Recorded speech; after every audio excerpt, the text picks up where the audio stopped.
Hello, I'm Beth Joey and welcome back to my YouTube channel. If you're new here, welcome. This is the channel where I paint my face, turn my camera on and talk about some books. One day, I promise, I will do my hair before sitting down and filming. Today, however, is not that day. But that is all beside the point, completely irrelevant to the topic of this video, which is me running you through every single book that I read in the first half of 2022, which is a long list of approximately 67 books. So I don't want to dawdle around and pretend like I'm going to give heaps of information about each book. It is not going to be that kind of video. This is going to be one of those ones that's more like my TBR Name and Shame, where I just list off the books, and if I have thoughts on any of them or ratings that I think are worth sharing, then of course I'll let you know. Starting in January, we started the year with Beasts of Prey by Ayana Gray, which I gave 4 stars. Sorry if the angle changed a little bit, my camera's just having a day, but then we went into One by One by Ruth Ware, which I gave 2 stars, and I'm really worried about picking up The Maid as a result because I know Nita Prose is the editor of Ruth Ware, and I'm worried I won't like that book even though it's so hyped up. Then we jumped into the Brown Sisters trilogy, starting with Get a Life, Chloe Brown, which I gave 5 stars. This was by far my favorite. Then we jumped into Take a Hint, Dani Brown, slightly less enjoyable. I gave this one 4 stars. And then we had Act Your Age, Eve Brown, which was my least favorite, which I gave a low 4 stars. Then I read Caraval by Stephanie Garber, which I gave 3 stars. My favorite book of the month, Seven Husbands of Evelyn Hugo, which I gave 5 stars. The next book I'm going to mention, I read this series multiple times throughout the year, so I'm not going to bring up every single time that I read the full series. I'm just going to bring it up this once, and that is the Heartstopper series by Alice Oseman. I read volume 1 and 2 in January, and then I think February or March was 3 and 4. But I'm just going to bring them all up now because I read them multiple times throughout the year. Then I read Afterlove by Tanya Byrne, which I gave 1 star. This was really disappointing for me because I was super excited for this romance, but it was just a bit too much. And I followed it up with another 1 star, which was The Coldest Touch by Isabel Sterling. Again, it was just too much. It was too teen angst, too overdramatic. Then we had Legendary by Stephanie Garber, which got me thoroughly stuck on the obsession with the Caraval universe, and I gave this book 4 stars. And lastly, in January, I read A Promise of Fire by Amanda Boucher, which I gave 3 stars. Moving into February, I don't actually have most of the books that I read this month, but we started the month with The Vanishing Stare by Maureen Johnson, which is one of the books in the Truly Devious series. I gave this book 4 stars. I love this series. Then I jumped into Fire with Fire by Destiny Sarai, which I gave 4 stars. A fun little dragon sisterly bond fantasy. Then one of my biggest disappointments of the year, and I was so excited for this book. I got a Waterstones exclusive edition. It was super hyped up for me, and that was The Gilded Ones, but it was such a disappointment, and I gave it 1 star. Then of course we had the release of House of Sky and Breath by Sarah J Maas. So I did a Crescent City reread and release vlog, which I'll link up above and down below for you to go and check out, where I read both of these books, reread this one and read this one for the first time, gave them both 5 stars, absolutely love this series, and it prompted my big Sarah J Maas reread that I'm doing at the moment. Then I DNF'd Girl A by Abigail Dean. The book was just too confusing for me. I then also DNF'd The Eye of the World by Robert Jordan because I was absolutely daunted by this series. And then my final book of February was Breath of Fire by Amanda Boucher, which I gave 4 stars. Now we're jumping into March, and I started this month with the 3rd book in the Kingmaker Chronicles series, and that was Heart on Fire by Amanda Boucher. This book was a massive letdown for me, and I don't think it needed to be a 3rd book. It could have been merged with the 2nd one.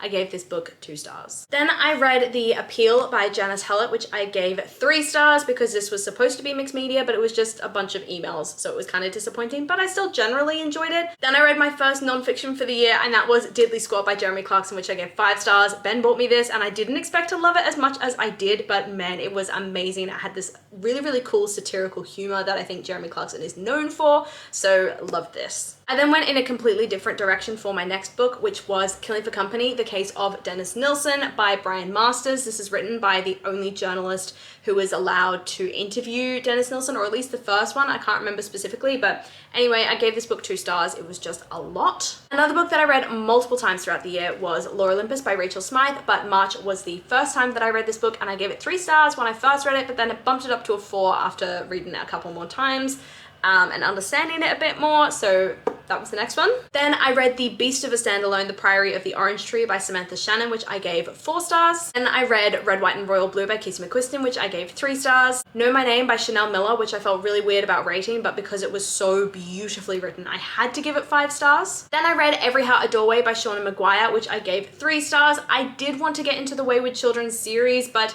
After I read this one and found out that the other ones just weren't as readily available as I wanted them to be, I kind of just gave up on it. So this is a soft DNF series for me. Then I read A Curious Beginning by Deanna Raybourn, which I gave 4 stars, and it started my love of the Veronica Speedwell Mysteries series. Then we had The Gosling Girl by Jacqueline Roy, which I have since unhauled. I gave this book 3 stars, and that was mostly because what was presented to me or sold to me in the blurb was completely different to what was actually addressed in the book, and so that really affected my enjoyment of it. And then I finished the month with The Selection by Kira Cass, which I gave 1 star, and yeah, there's no need to explain why. Then we got to April, and I started the month with Convenience Store Woman by Sayaka Murata, which I gave 4 stars. Finished up the Caraval trilogy with Finale by Stephanie Garber, which I gave 5 stars. Loved this, and immediately jumped into Once Upon a Broken Heart by Stephanie Garber, which I gave 4 stars. I loved the innocence and the naivety in this, as well as Jax, the Prince of Hearts, getting his own book because he was my favorite character, I think, towards the end of the Caraval trilogy. Then I started my Sarah J Maas reread in full force with Throne of Glass by Sarah J Maas. I'm reading them all in publication order in case you weren't aware. This was the month of Realmathon, so I followed this up with The Cruel Prince by Holly Black, which I gave 3 stars. And then we had Crown of Midnight by Sarah J Maas, which I gave 4 stars. My most disappointing read so far in my Sarah J Maas reread was The Assassin's Blade, which I gave 2 stars. There just wasn't enough happening to warrant the book. But then luckily, Heir of Fire came back with a vengeance, which I gave 4 stars. Next up in publication order was A Court of Thorns and Roses by Sarah J Maas, which I gave 4 stars. I really love this series. I think it's my second favorite after Crescent City. And I finished the month on The Kiss Quotient by Helen Huang, which I gave 5 stars. And this was a reread for me, but I was more than happy to do it. I started May with Educated by Tara Westover, which is a non-fiction autobiography, I think, and I gave this book 2 stars. It was just a bit too analytical for me. And then I DNF'd In Deeper Waters by F.T. Lukens because the book was just ridiculous. Then we had one of the main contenders for favorite book for the first half of the year, and that was Last Night at the Telegraph Club by Melinda Lowe, which I gave 5 stars. I loved this book so much. It was the sapphic romance I didn't know I needed, but absolutely fell in love with. I followed that up with a middling sort of meandering book, Fable by Adrienne Young, which I gave 3 stars. Then I did a sort of murder mystery vlog where I read a bunch of the murder mysteries on my TBR because I found that there were a lot in May, and I started that with The Guest List by Lucy Foley, which I gave a 1 star. Very disappointing and has me questioning whether or not I like that author. But luckily, A Quiet Life in the Country by T.E. Kinsey came back with a vengeance and saved the day, 4 stars. Then we had A Perilous Undertaking by Deanna Raybourn, which I gave 3 stars. And I finished the vlog with Once There Were Wolves by Charlotte McConaughey, which I gave 3 stars, and I have since unhauled this. Next up, I continued my very, very large TBR with Kingdom of the Wicked by Kerry Maniscalco, which I gave 3 stars. And then After by Anna Todd, which I gave 2 stars for obvious reasons. I then DNF'd The Diviners by Libba Bray because there was just too much going on in this book, and I think I need to re-pick it up at a time where I'm more focused. And that was everything I read in May before Whateverthon started in June, which was my biggest reading month of the year so far. I started June with Delilah Green Doesn't Care by Ashley Herring Blake, which I gave 4 stars. Then we had A Marvelous Light by Freya Marske, which I gave 3 stars. We then had the next book in the Truly Devious series, which was The Hand on the Wall by Maureen Johnson, which I gave 5 stars, and I am strongly debating buying this series now. And then I read a book that legit changed my life, and that was Loveless by Alice Oseman. I gave this book 5 stars. It was a strong contender for best book of the year.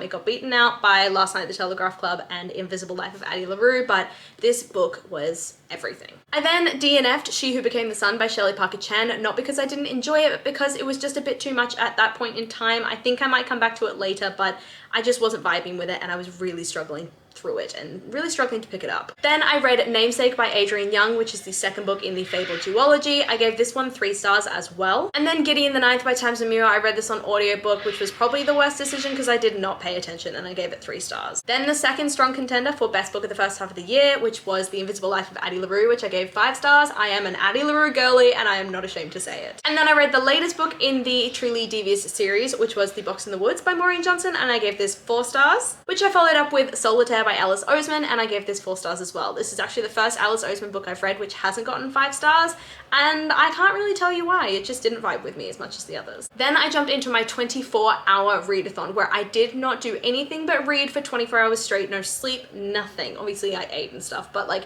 I didn't sleep for 24 hours straight. And I started this with Girls of Paper and Fire by Natasha Nyan, which I gave 5 stars, followed that up with Girls of Storm and Shadow by the same author, which I gave 4 stars. And then I decided after those emotional roller roller coasters, I needed something easy. So I picked up Nick and Charlie by Alice Oseman, which I gave 5 stars. Then Twisted Love by Anna Huang, which I gave a 1 star. Twisted Games by Anna Huang, which was slightly less toxic, so I gave it 2 stars. And I finished the first half of the year with Twisted Hate by Anna Huang, which I gave 2 stars. It was definitely an interesting, very smutty end to the first half of the year. Those are the roughly 67, I think by my count, books that I read in the first half of 2022.